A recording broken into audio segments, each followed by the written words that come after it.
Getting your PhD in globalist books. A PhD in globalist books, and now it looks like the scientific outlook. Yeah, yeah. You're only gonna get your PhD from me in globalist books. PhD in globalist books. That's what the stash is for. That's what the stash is for. Please say you want more. The stash is for globalist books. Months and months of globalist books to come. Oh yeah. That was all improv. That was all improv. Beautiful singing. The voice. And yes, the stash was improv. I just improvised the stash to come upon my face. We're going to do globalist books as I promised. The first one up, The Scientific Outlook by the great villain himself, Bertrand Russell. This book, now I'd read selections and chapters of this book before, but I had not read the entire book cover to cover. And then when I went and did it, whoa, blown away, man. I mean, get ready. This is next level. Dyer from Jay's Knowledge said you can get my book Esoteric Hollywood, which actually goes into a lot of this information from a movie standpoint, a lighter perspective. A lot of fun. This book, it now has like 100 5-star reviews. Definitely something that you'll want to check out. Get it directly from Jay's analysis. So yeah, I finally plowed through Scientific Outlook, and I'm going to plow through The Impact of Science on Society next. We've got a whole stack. We've got a bunch of H.G. Wells books, Jacques Attali. We're going to be dealing with all those in the next several weeks. So this is written in 1931, and again, Russell is known as the foremost logician of the 20th century, which I think is odd, because in many ways he's actually also a propagandist, much like H.G. Wells will be a propagandist for scientism and the dogmas of empiricism, materialism, determinism, etc., etc. So what we're going to do is cover the outline of basics here in this, the hardcore stuff, and then really deep stuff, the in-depth, hardcore, hard-hitting quotes, one after another, in the full audio and video for Jay's Analysis subscribers. And you can subscribe at Jay's Analysis for $4.95 a month or for $60 a year. Also watch my TV show, Hollywood Decoded, which is streaming at the Gaia Network. You can also purchase that from Amazon Prime if you're an Amazon Prime user. So the first thing that's odd about this book is that the introduction, the preface, in the version that I have, admits by this character, David Papineau, he admits that this is all based upon the real plans to bring in the Brave New World. The beginning of the philosophy here is atomism and relativism. There's no objective truth. There's only the flux of the external world, and then the interpretation that we impose upon it, which never says anything true about the real world. So pragmatism and relativism are the starting point. The end result is the state. The state becomes God. The state is the arbiter of what's true and what's false. Now, Bertrand Russell will play the liberal, and this is important to understand that he's not an actual liberal.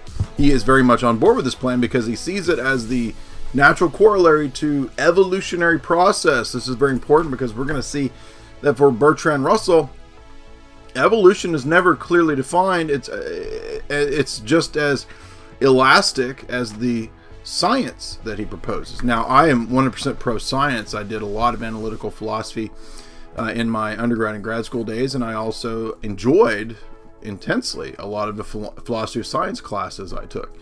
So I'm very much a fan of science, and in many ways this is actually a book on the philosophy of science. But the problem is that Russell wants to, with his Royal Society connections, and by the way, he admits that this is admitted as that all of modern scientism essentially spews forth from the Royal Society on page 23, where he discusses Charles II. So propaganda is important because what we see is that Russell starts immediately with the Dark Ages, which is a propaganda idea from Voltaire. There were many inventors and philosophers and scientists prior to Voltaire throughout the Middle Ages. So first of all, that's not true. We're told that Galileo, Darwin, Newton, Pavlov, and Freud are the new heroes of the new era. Now, that might be true in a sense in terms of propaganda, but they're not actual heroes because each one of these characters was essentially in many ways propagandized to be the fathers of modernity, and as Russell says explicitly, to destroy older existing cultures, traditions, notions, and ideas. So the modern Anglo and by extension Zionist ideologies are absolutely interested in promoting liberalism, promoting relativism and pragmatism. And that's because they are based on a kind of weird hermeticism. And you find this actually, he will admit that Newton, Kepler, these characters were actually involved in hermeticism. He strangely admits, well, actually doesn't admit that about Newton. He does admit that about Kepler and other characters, that they were influenced by Zoroastrianism in their scientism. Russell will go on to say that he's a huge fan of J.B. Watson and Pavlov, also great heroes of modernity, because they discovered the scientific technique for controlling men and controlling men's minds through operant conditioning and conditioned reflexes. So the dog training, the bell, and so forth, like you experienced in your public school education when the bell rang and told you that it was time to go get your slice of plastic pizza and your milk bag. Maybe you had milk cartons at your school. My school had milk bags, a bag of milk, so-called milk. The purpose of all this was that since there's no more telos in nature, no purpose in nature, Russell says, it's all been replaced by the experts, the managerial society, and the guys like Watson and Pavlov who are going to tell you what reality is. So out with metaphysics, except wait, we're going to give you a new metaphysic, which is radical materialism. Now, Russell admits, by the way, which is surprising, that materialism is a kind of dogma. It's a presupposition, he says. It's not really proven. It's hard to know exactly what we mean when we say that the world is just atomism and materialism. But that's okay, because dogmas no longer matter unless they're the dogmas given by the scientific state. That's what he says. So we are looking at hardcore relativism, hardcore mind control, which he admits numerous times in the book. He says that the state of the future, he's writing in 1931, will be creating GMO babies, boys with titties, girls with, I don't even want to say, gets worse and worse and worse. Test tube babies coming out of test tubes like it's a horror movie. Oh my goodness. The freaks of nature will be designed on purpose. Yes, he says that. All at the service of the scientific state. And that's because, as we said, these heroes of modernity have completely bashed and destroyed all previous ideologies. And guess what? Even though, yes, they used to teach metaphysics and they used to teach theology, Russell says, yeah, we tossed all that out. But yeah, we are going to give you a new metaphysic, and it's called radical materialism. And yeah, it's a metaphysic, but we call it science. It's a presupposition, but we call it science because we say what science is. And that's what's the interesting point in the first half of this book, is in the treatment of the heroes of science, the hall of scientific saints. And in the definitions of science, Russell gives about 30 different conflicting explanations and definitions of what, quote, science is. And that's very important because science is now the new religion. But Russell says this. He says they're the high priests. He says the people in Hollywood and the so-called scientists are the new high priests of the new world order, new world religion. They dictate reality. They dictate truth and falsehood. Now, he's right about that. But again, he has no problem with any of this. He sees himself as simply stating the facts of how societies and cultures and humans evolve. So it's all just perfectly natural because anything that happens is, quote, natural in Russell's view because of deterministic materialism, naturalistic deterministic materialism. The fallacy of the naturalist fallacy, in other words, which is the big critique that we're going to start with when we do the critique of this book. But we have to point out the many multifarious definitions of science and scientific method. Now, science, I believe, and again, I spent a lot of time studying this and grad and undergrad, science is a tool for investigating the natural world. It's a tool for discovering means by which you can create some artifice that will make, life easier. It's a way to discover natural processes, etc., etc. So nobody, I don't think, has any problem with any of that, and everybody knows that this tool works in the same way that a hammer works. It's a tool. But I can't take a hammer, here's a pen, this pen's a tool, and say that the tool shows me the grand narrative of how the world operates and what exists in the world, because it's a tool. It doesn't have the ability to create a grand narrative. It'd be like, pen. Pen is the creator of all. Hail the pen. Look at great pen God. Pen God created all. Right? Nobody would believe that, right? That's absurd. But the exact same thing goes on with Russell when he will say that scientific method is the replacement of providence. He actually says that. So what are all this thing? So he says, let's see, science is just basic empiricism, is one claim. Okay, so science is a specific view of epistemology? Well, first of all, that's not true. Science is not just empiricism, or else any empirical data would be, quote, science, but Russell doesn't believe that. Scientific opinion is one that has reasons. Well, any position can have, any opinion or position can have reasons. So, that's, again, too broad. That could mean anything. The only scientific opinions provide only probable certitudes. Well, the first question I would have is that a probable certitude, or is that absolutely certain? If that's absolutely certain and that's your starting point, then you've already contradicted yourself, because you said that there are no absolute certain starting points. Scientific knowledge is of general laws and facts. Well, that assumes that these general laws and facts actually exist in the external world, which Russell actually later says they do not. They do not actually exist in the world. They are mental human constructs, social constructs. So there's a consistent, you'll notice, confusion between engineering, techne, and science or scientific method. This is a consistent fallacy that these people always engage in, the people that worship scientism. Science is just progress on one point. What does that mean? I thought, by the way, how does quantitative measure give you value judgments? It doesn't. Can't get a value judgment from quantitative measures, right?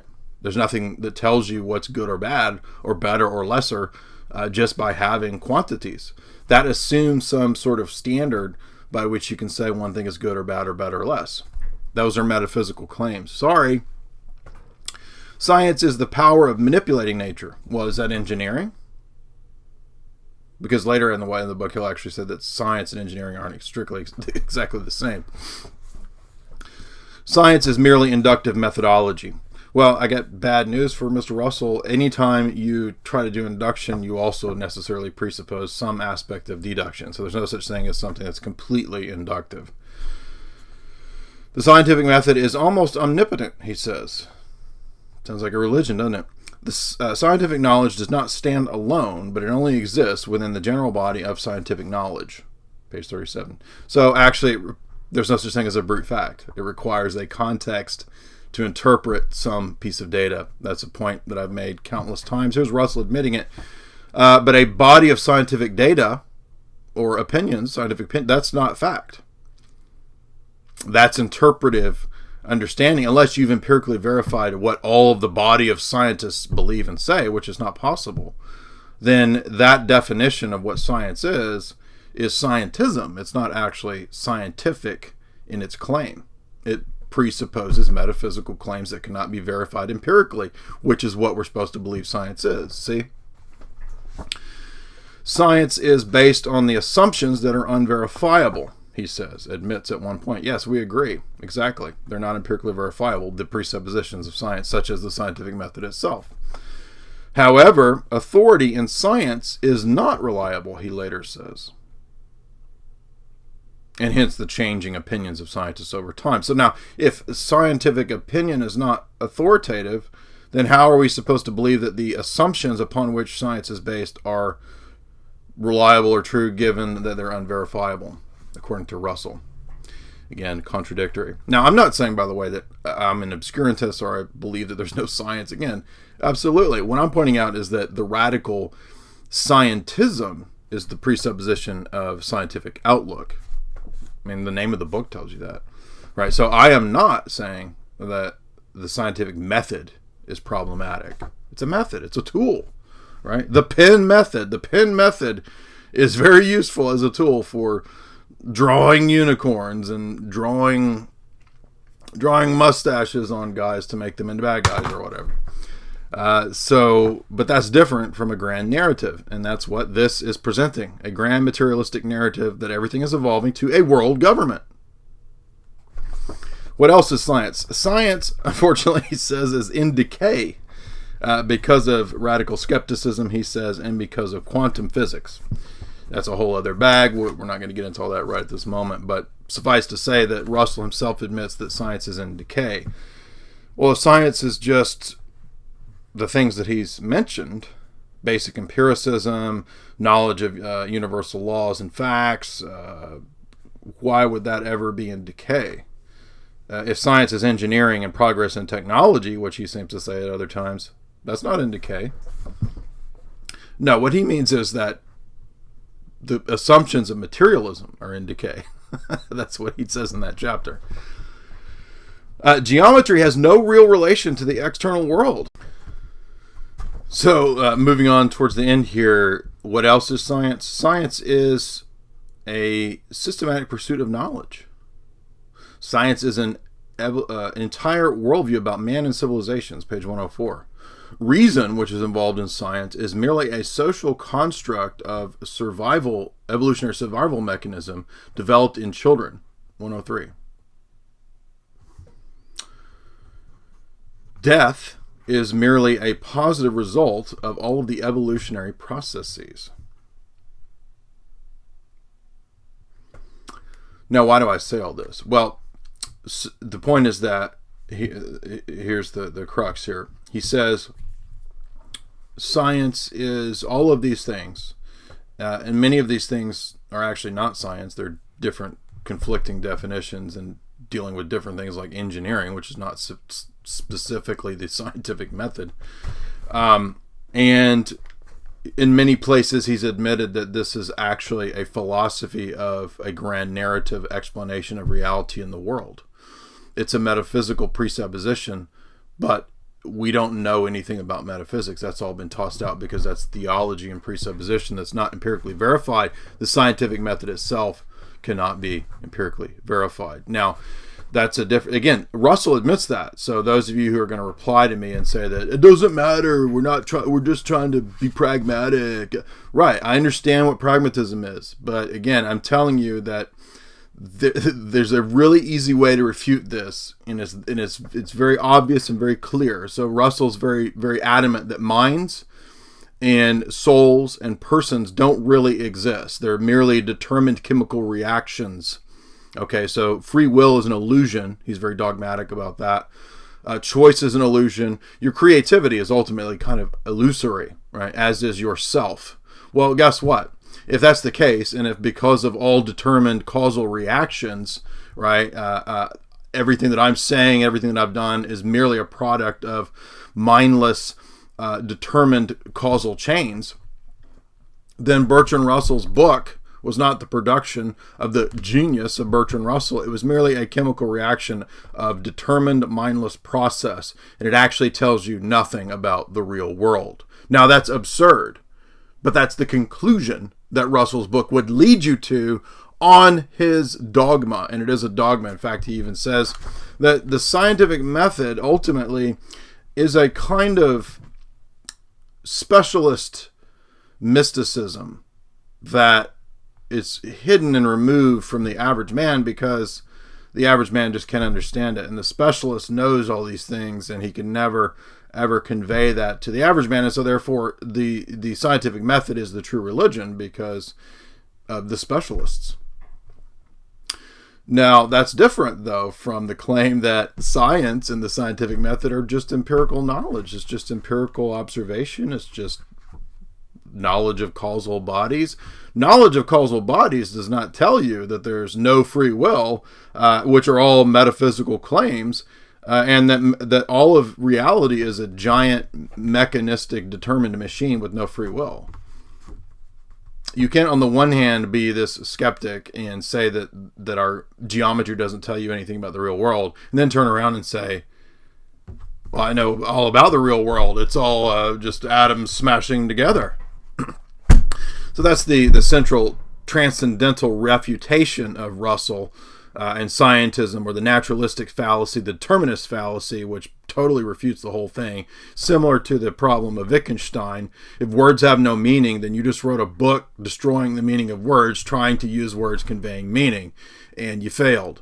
So did Bertrand Russell, and that's the number one reason why we know that naturalistic materialism is not true.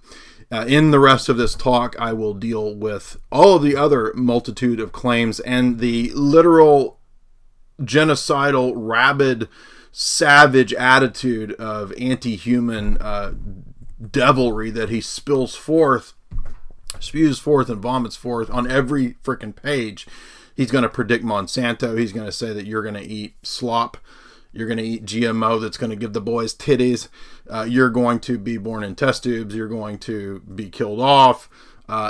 Lenin is the model. Vladimir Lenin is the model for the coming technocrat.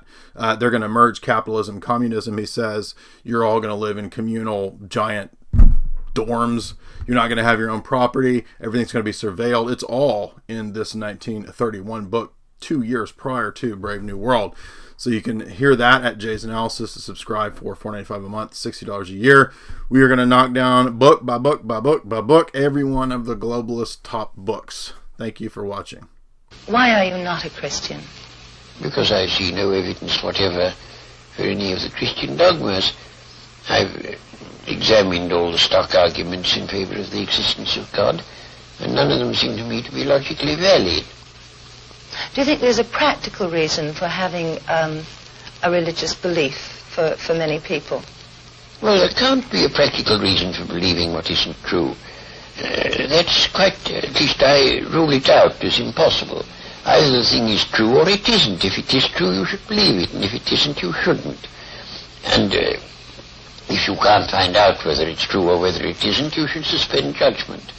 But you can't, it seems to me, a fundamental dishonesty and a fundamental treachery to intellectual integrity to hold a belief because you think it's useful and not because you think it's true.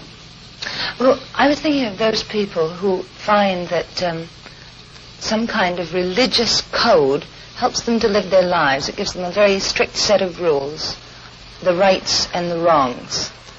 Yes, but those rules are generally quite mistaken. A great many of them do more harm than good, and they would probably be able to find a rational morality that they could live by if they dropped this irrational, traditional, taboo morality that comes down from savage ages. But are we, perhaps the ordinary person, perhaps isn't strong enough to find this own personal ethic? They have to have something imposed upon them from outside. Oh, I don't think that's true. And what is imposed on you from outside is of no value, whatever. Doesn't count. Well, you were brought up, of course, as a Christian. When did you first decide that you did not want to remain a believer in the Christian ethic? I never decided that I didn't want to remain a believer. I decided between the ages of 15 and 18, I spent almost all my spare time thinking about Christian dogmas and trying to find out whether there was any reason to believe them. And by the time I was 18, I discarded the last of them. Do you think that that gave you an extra strength in your life? Oh, I don't know. No, I shouldn't have said so. Neither extra strength nor the opposite. I mean, I was just engaged in the pursuit of knowledge. As you approach the end of life, do you have any fear of some kind of afterlife, or do you feel that that is just an impossibility? No, I think that's nonsense. There is no afterlife? None whatever. Do you have any fear of something that is common amongst atheists and agnostics who have been atheists or agnostics all their lives, who are converted just before they die to a form of religion. Well, you know, it doesn't happen nearly as often as religious people think it does. Because religious people, most of them, think that it's a virtuous act to tell lies about the deathbeds of agnostics and such. As a matter of fact, it doesn't happen very often.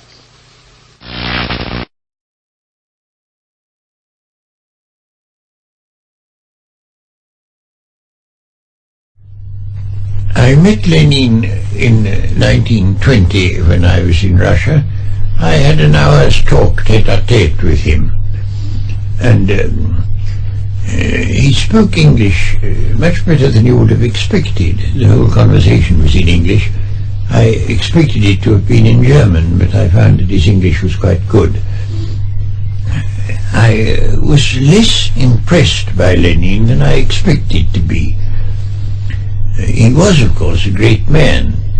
He seemed to me a reincarnation of Cromwell, with exactly the same limitations that Cromwell had. Absolute orthodoxy. He thought a proposition could be proved by quoting a text in Marx. And he was quite incapable of supposing that there could be anything in Marx that wasn't right. And that struck me as rather limited. I disliked one other thing about him, which was his great readiness to stir up hatred.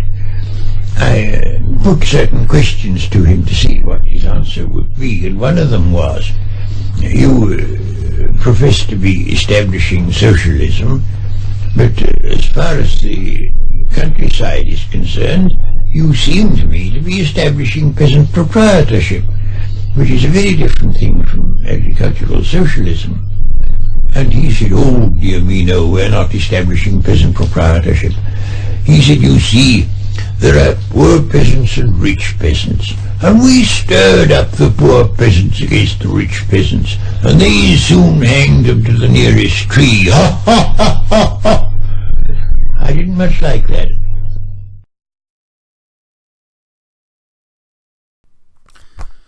We continue our discussion, and you heard there on those two clips, or you saw them, depending on how you're listening and viewing, the, first of all, statements of atheism and why Bertrand Russell felt there was no evidence for Christianity or for God or for theology, and then a meeting with Lenin. Russell actually went and hung out with Lenin, and that's significant because according to Bertrand Russell, V.I. Lenin is the model of the technocrat. In the future coming world government, the model technocrat is Lenin. Now, that doesn't mean that it will be a Soviet communism. In fact, Russell says that communism and capitalism will need to blend to create a world government.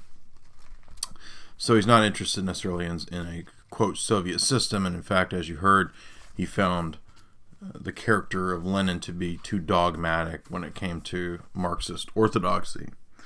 But for the long-term thinkers like Russell, you have a clear understanding that you could, through many, many decades of social engineering, bring about the alteration of society, in his mind, to fit more in line with the scientific society and the scientific outlook.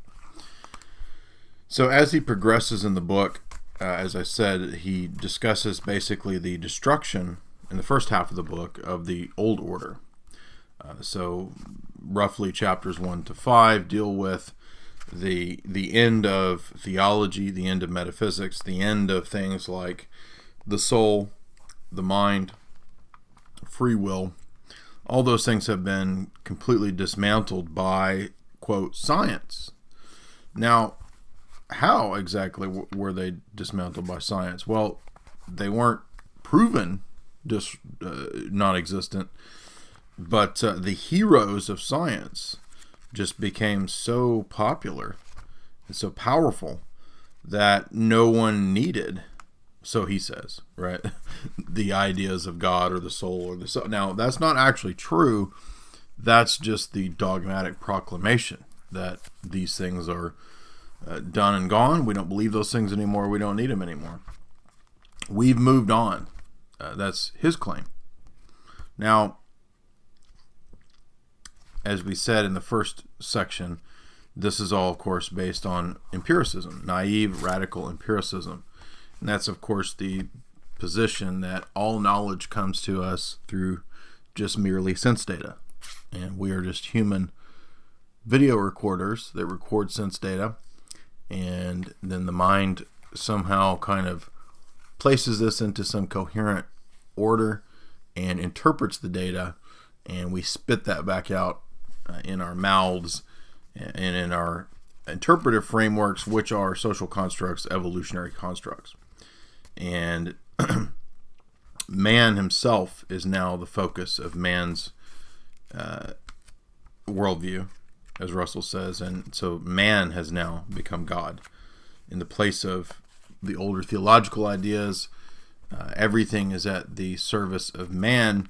And as a result, man has turned against man, because the evolutionary philosophy here dictates that some thus are more evolved than others. And as a result of some being more evolved, and because of the dictates of Malthus and David Ricardo and Adam Smith, whom he mentions, by the way, in Social Darwinism, it's therefore incumbent upon scientific method and the scientific state, those who are advanced in their IQs, to regulate and to sterilize and to put to death those who do not fit the higher species unless they are useful for slave labor. So, because all of the older questions of God and the external world and the questions of philosophy, that all ended in total skepticism and solipsism.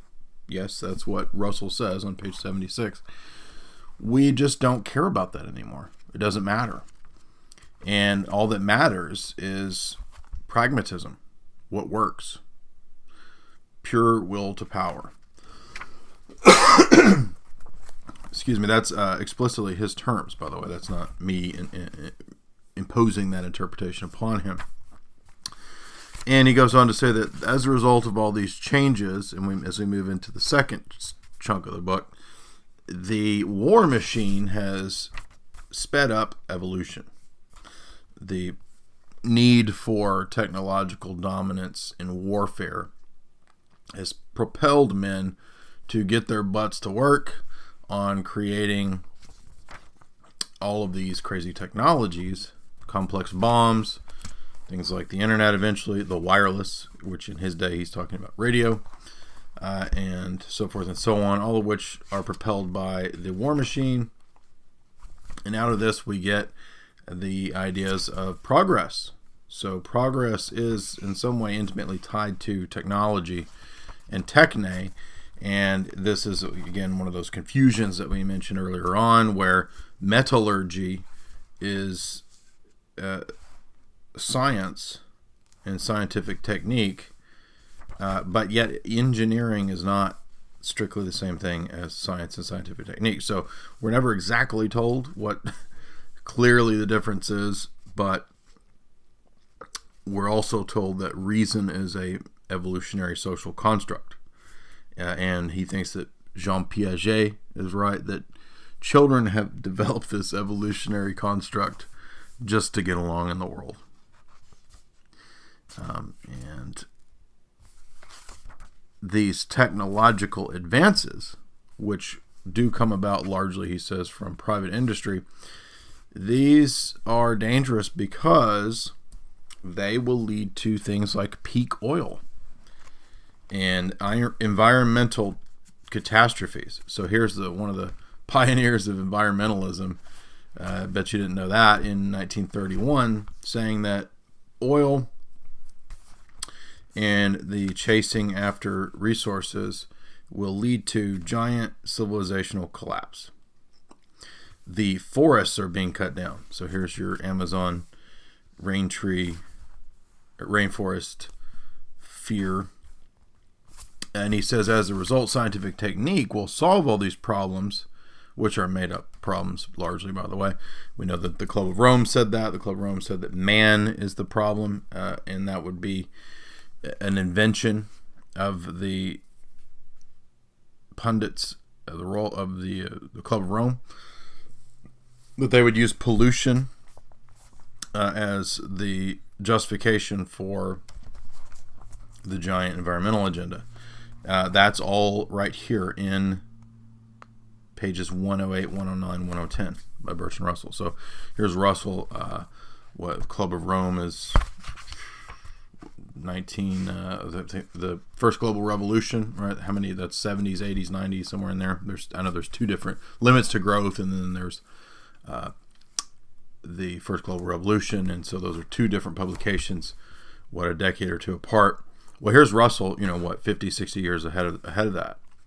He also says that weather control, weather modification, terraforming will be a big part of solving the supposed environmental disasters of man, and that this is the great work. The great work is the perfecting of the flawed creation.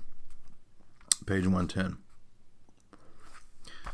Mechanistic fanatics will control the future, and they will fix broken nature.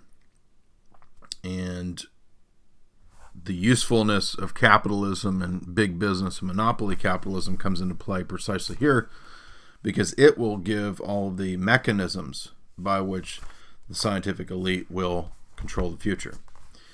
So that does not mean that capitalism will go into the future. Capitalism will be tossed away once it has given the mechanization and the means by which the global government can get going. Then he goes on to talk about pesticides and biowarfare and the advances that will be made through things like Monsanto. And again, I tweeted that out. I got a lot of shares and retweets. He predicts Monsanto. He predicts that there will be synthetic foods that the elites will eat. And this is on page 120. And he says that you will eat the slop. You will eat the GMO slop. The elite will eat real steaks. So there you go, vegans, by the way. Veganism is part of this. That's why you're getting all the synthetic meat coming out of the vegan circles. They're pushing for this. But it's interesting that he says that the elites will study blights and biowarfare, and as a result, they'll have the solutions to all kinds of genetic problems. In other words, they might actually create the genetic problems because they'll also have the solutions to the biowarfare and GMO problems.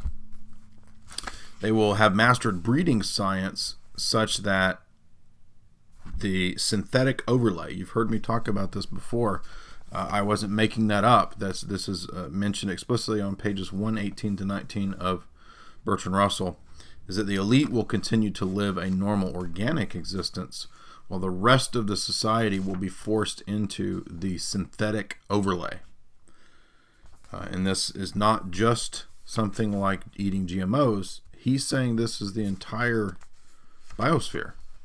The entire biosphere will participate in this modification. But it's basically a giant test tube, a giant lab experiment.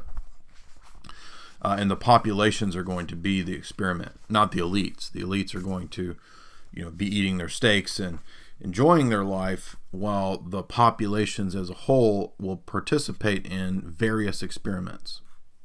So government spraying you, corporations testing things on you, all that may sound far-fetched, even though there have been countless even mainstream news articles about that kind of stuff. If you think that's far-fetched, well, here's Bertrand Russell saying that this stuff will go on. That's all in Chapter 8. Chapter 9 is about man's physiology. He says in the future, DNA and genetics will determine whether you're born or not, what races, what numbers will be allowed for various races. No longer will blind force be in charge of who's born and who's not, but rather control by a centralized global government that will be fiercely run by eugenics, and in this case he means explicitly dysgenics, and he says children will basically be lab rats. This is on page 126. There will be island of Dr. Moreau hybrids. There will be geniuses bred for genius work and dumb slaves bred for dumb slave work out of test tubes. Literal island of Dr. Moreau. So this is where, he and H.G. Wells together, I guess, right? We're kind of probably feeding off of one another. And this book is Brave New World. This book is H.G. Wells. He says that the Jesuit methods of psychology and mind control, basically, will be used ultimately in the world government. Now, why does he say that? Well, he says that the Catholic Church was a great model of how to erect a global government. But of course, he does not believe that the morality of the church, with its anti-abortion and anti-birth control stances, will fit with the New World Order. But what he's saying, he says that Roman Catholicism is a type of, or a model of, how the global government could be constructed. So that's what he's talking about. And these world controllers will be kind of like the Jesuits that go around and kind of control things, but it will in many ways be structured like a hierarchy in a secret society. And again, this is what we read in Anglo-American Establishment, right? The inner party, the outer party. That is exactly what he's talking about here. It will be run on the basis of Freud. I guess he's living still at a time when no one had thought to question Freud, although Freud is not really in favor anymore, supposedly. He's saying that the global government will be run by Freudian tricks and motivations of base desires through advertising and Hollywood. And J.B. Watson's behaviorism. Watson and Pavlov and Freud behaviorism will be the basis for the operant conditioning. This is a technique that will be based, as I've said many times, here he says it explicitly, Malthus and I thought he mentioned, yes, he mentions Adam Smith, David Ricardo, and Malthus. Yes, from Malthus to Darwin, David Ricardo, Adam Smith. This is pages 136, 137. So,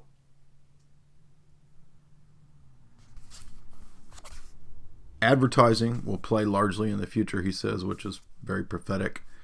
Education, he says, will become pure socialization, has nothing to do with teaching you truths or facts or telling you how to learn or to study or to research. Education will be completely socialized conditioning.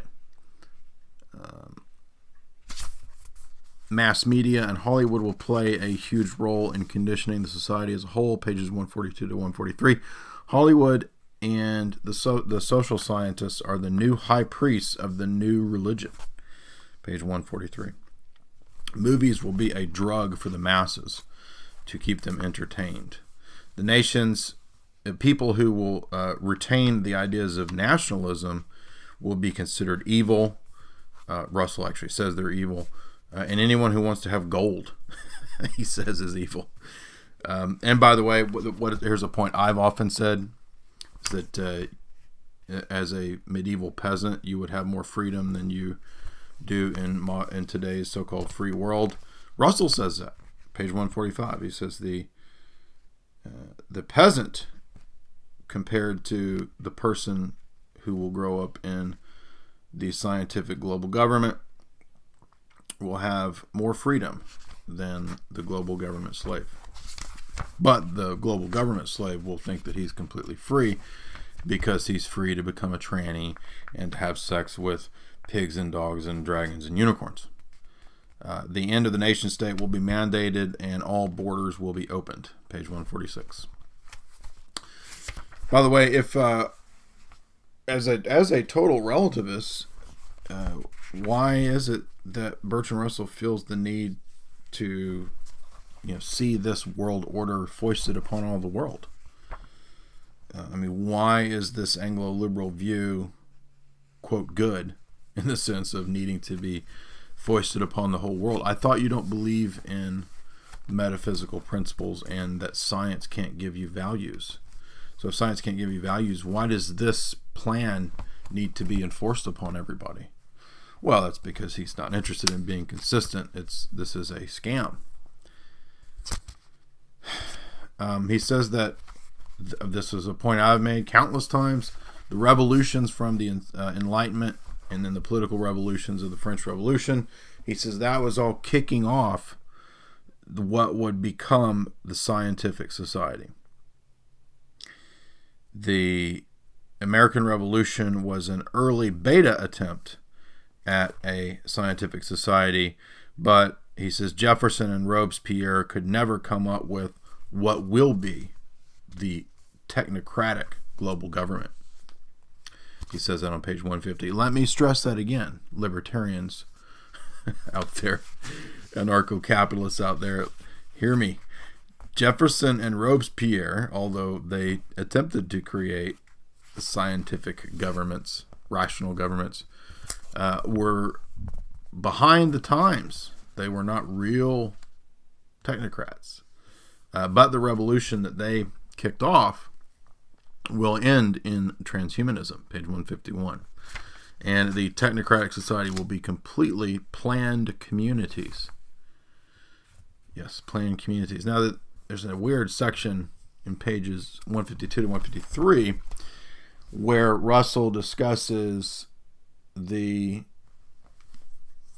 Western influence in Asia, and that this was actually exported to Asia to destroy Japan. He says that this was an experiment in Japan, and that the Soviet exportation of the ideology was a scientific experiment. Pages 152, 3, 4. And yes, he says the future New World Order will basically be an oligarchic run Soviet shadow empire that's global. It will not be Russian necessarily in that sense of Soviet, but rather Soviet in the sense of the way that was an experiment in that country, and it will lead to the end of all nation states. He says there will be created some kind of giant Pacific Rim style bot. There'll be like a giant war bot, machine bot that the global government will possess that no one will be able to defeat, and sterilization will be offered for credits, and if you take the sterilization, you can have sex with whoever you want, and there will be copious amounts of sports. Sports will take over for the older ideas of revolutions against government, and the sports and the food will create a docile, retarded public who can only speak Pidgin and Esperanto. And if you've seen the BBC recently, they now offer Pidgin as an option. Yes, that's right, Pidgin, to destroy language. I am not joking. Go look up the BBC Pidgin articles. So he said that the original attempts at revolutionary scientific societies at the time of Locke and those characters in Rousseau, they merely wanted life, liberty, and equality. He says, but that doesn't really work, and what that does is that it eventually leads to a society that's based around no freedom, run by an oligarchy. And he says it only took a few generations to get from Locke and Rousseau to where we are now and where we're going. And again, how many times have I told you this? For how many years now and how many podcasts? And that's because I learned this at college. I learned that when I was reading all the medievalists who were actually a lot more coherent in their philosophy of social order than these characters, I started realizing that the medieval organizations of society were actually a lot more healthy and organic than the revolutionary ideas of the organizations of society. So, and Bertrand Russell says that, by the way, too. He says that eventually the scientific state will figure out how to get women out of the house. Feminism will be promoted in 162. This will lead to communal living in giant halls and dorms. So basically we're all going to live in a target city or like a college campus right above a Starbucks. There will not be freedoms in this society. Children will be regulated. You might not even be allowed to have children. The state might decide that you're both to be sterilized. There will be no waste because there won't be any free enterprise. So austerity. Population will be controlled. Infanticide will be introduced by the superstate to control levels of population for what's sustainable. Again, this is all 1931, way ahead of the Club of Rome. It will be a world order. He said it will be tyrannical. There won't be equality or liberty. He says because the scientific state is not interested in equality or liberty. So the Masonic tales that you were told at the time of the French Revolution of liberty, equality, and fraternity, just like Aldous Huxley says, that was just a trick to get you to opt into revolutionary philosophy, which within a couple centuries would lead to the global government. And again, you think that's too far-fetched? No. The Masons of 300-400 years ago were saying there would be a global government. This is what Adam Weishaupt said, right? So it's the same philosophy, okay? It's not... in other words, Bertrand Russell is outlining the same thing as Adam Weishaupt. So this is the real Illuminism. And it's communism, but it's not communism like you think of, like Marx fighting the capitalists. No, they don't have a problem with capitalism. It's scientific socialism monitored or ruled by a kind of fascist corporatism above that. And that's what he says more or less on page 167. And it's structured like a hierarchy, he says, like the Jesuit order or the Catholic Church. That's literally what he says on page 167. He says, in the scientific government, it will be a complete technocracy where GMOs and clones will determine births. Yes, they're going to clone fetuses. This is what he says on page 169. But don't worry, it'll be a utopia because there won't be any anarchy. So you'll all be drugged, and that's why you'll be happy.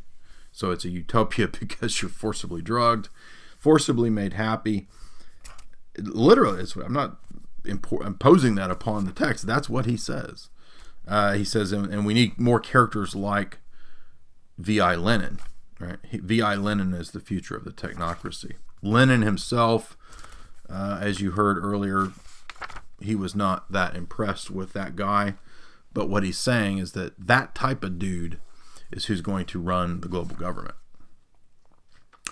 He says that the main enemy to this progress, quote unquote, pages 172 and 173, is Christianity. Christianity, traditional religion are the main enemies because they hold out a morality that conflicts with the morality, quote unquote, the will to power of the superstate, the technocratic state. He says that humans individually will come to be viewed as cancer cells on the body politic unless they go along with the global government. We're already hearing this now, right? That humans are cancer upon the face of Mother Earth and this kind of stuff. Also, by the way, this is interesting. He says anybody who tries to retain national identity will be put to death. He says that there will be future world wars which will lead to more centralization and global government. So there's proof, by the way, that the world wars of the last century were precisely for the purpose of global government. Russell says that, page 174 and 75. And then he says about also, by the way, what's the term that I think Corbett did the show on, kakistocracy, right? Like profiling the worst to be put in charge. That's what Russell says, page 175. He says the society of experts will profile, define, through tests, through IQs, and through willpower, tests of will, who are to be the future psychopathic leaders. He says this will be a government that promotes democracy, but is actually a shadow government. It's run by an oligarchy. Page 175. It's not really democracy, but it puts on the face of democracy. Leaving the forms of democracy intact, it will actually be run by a shadow government. He predicts that there will be less white people in the future. He says, and if that happens, then what will probably be the case is that China will take over to run the New World Order. Yes, he says that. He says France and Europe will become third world cesspools, and they'll become like Haiti, and China will have to take up the baton of the New World Order. 177. The New World Order utopia will be efficient. There will be no private enterprise, no private business, because that leads to upsetting the system. It's not totally controlled, and it leads to waste, and we can't have any waste. We got to have austerity. He also says that the UN Security Council will be created because of the, quote, atomic bomb. That's interesting because this is written prior to the UN. He mentions the League of Nations, but he foresees that global government will be erected on the auspices of the atomic bomb. That's exactly what Quigley said about Bernard Baruch, didn't he? If you heard the Tragedy and Hope lectures. False scarcity. Now, I'm saying false scarcity because Russell has been telling you that, big oil, like fossil fuels are going to run out, and that this will lead to giant world wars because there's no oil, which I think that peak oil is a scam, by the way, by the big oil companies. But Russell says that the wars for resources will lead to giant environmental engineering. Interesting.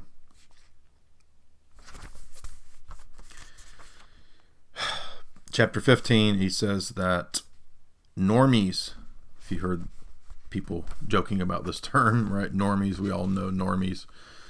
People who just want to be normal, right? Baby boomers, people that just want to fit in. They don't want to rock the boat, don't want to be seen as weird, don't want to be seen as believing anything out of line with whatever the prevailing consensus is.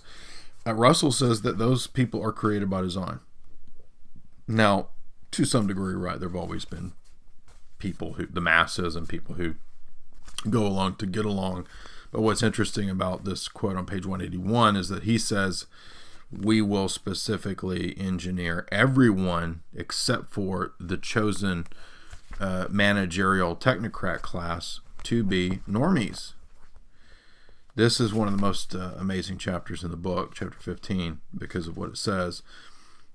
He says that the normies are going to be engineered to be docile, punctual, free of thought, and content.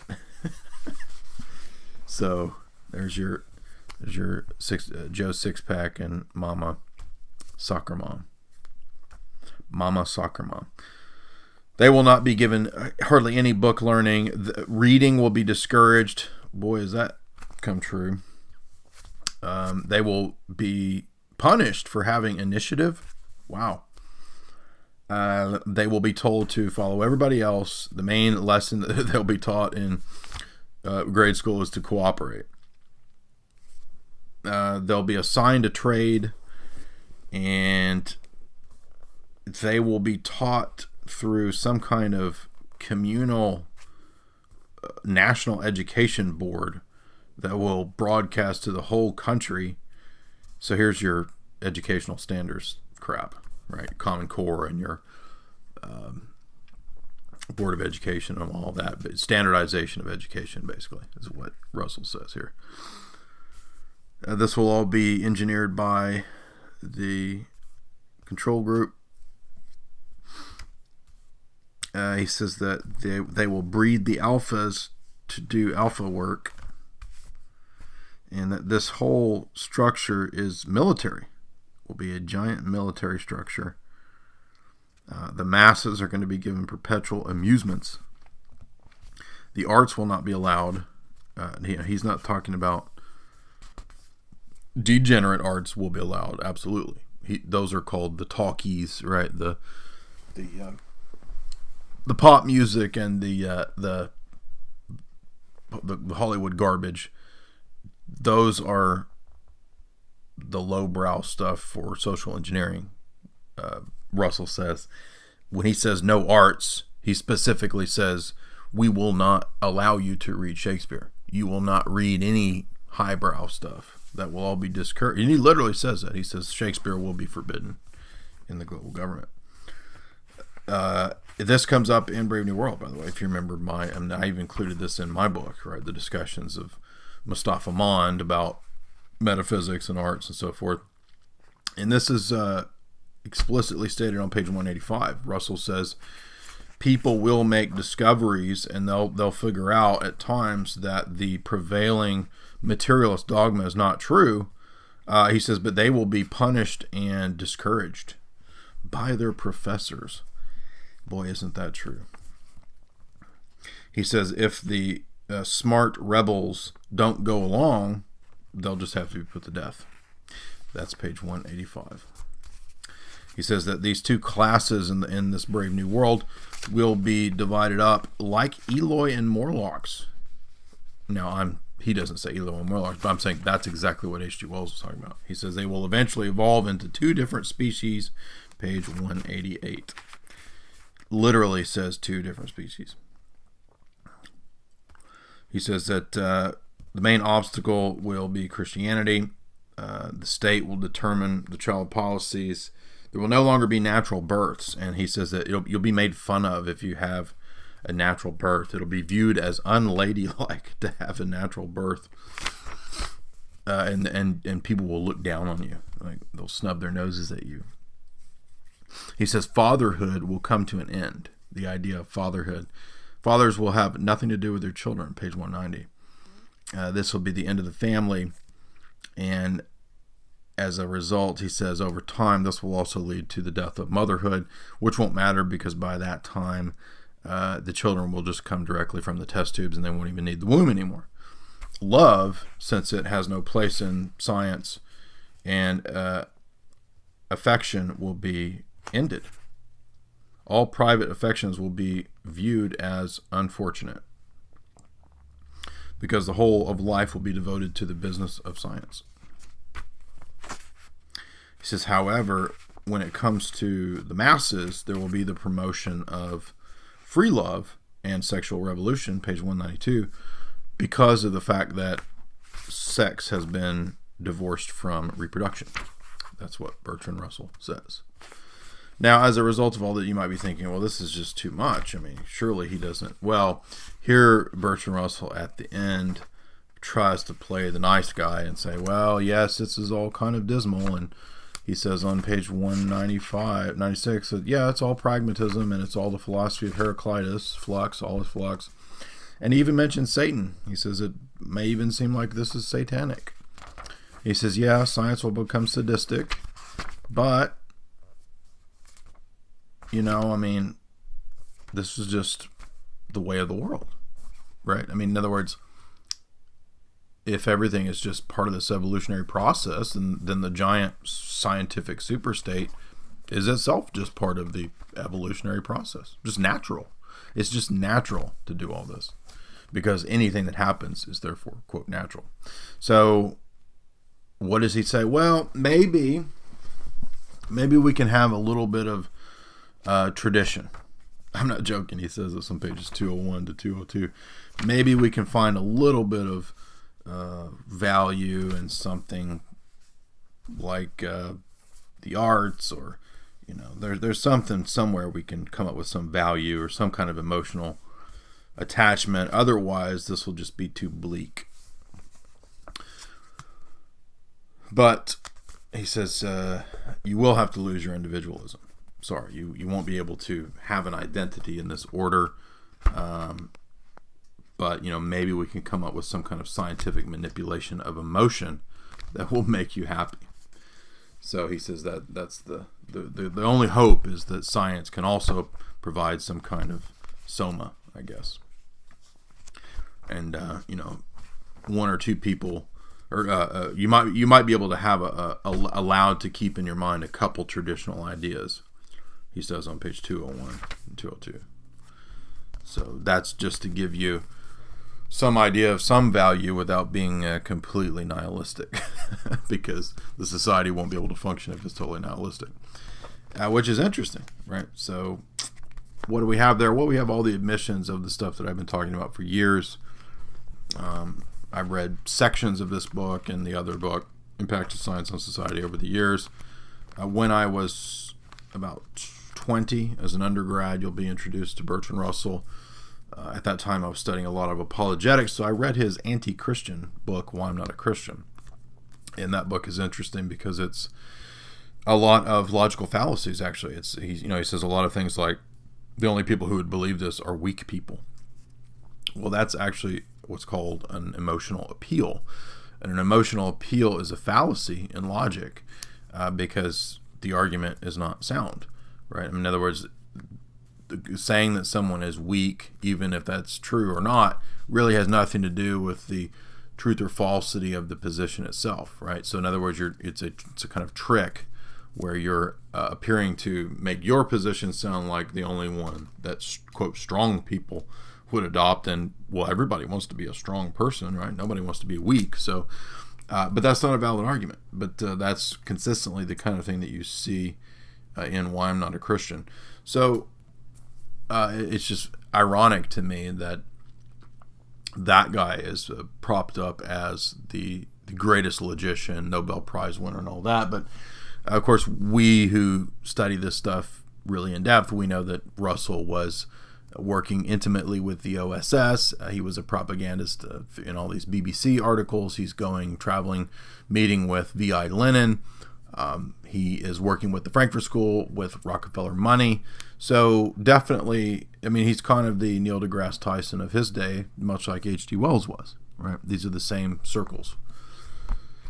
And you'll notice a lot of the H.G. Wells science fiction, right, is literally the Bertrand Russell stuff. So whether Bertrand is borrowing from Wells or Wells borrowing from Russell and vice versa, doesn't really matter because it's all the same propaganda, right? And that's the point, is that, it's not Barack Obama that was the first Nobel Prize fraud. You can go back to Bertrand Russell, who's given this because of presumably his status within Fabian Society, within his Royal Society contacts and so forth, and because he's a propagandist for the global government. That's why. So that is Scientific Outlook. Thank you for listening. I don't know if we'll do I might need a break from Bertrand Russell, so we might do an H.G. Wells book next, either Open Conspiracy or New World Order. I've read a couple chapters of both of those. They won't be too long. They're pretty quick books. And then we've got some Jonas Salk and some Jacques Attali and a lot of these globalist characters who lay it all out. But, this book is pretty amazing. I mean, every page, I have notes on every single page. And you're getting admission after admission after admission within 200 pages. This is a 202-page book. So thank you for listening to the critique of the Scientific Outlook, which, if to sum up, is really just the Scientism Outlook, right? The Scientism Outlook propaganda book. Thank you.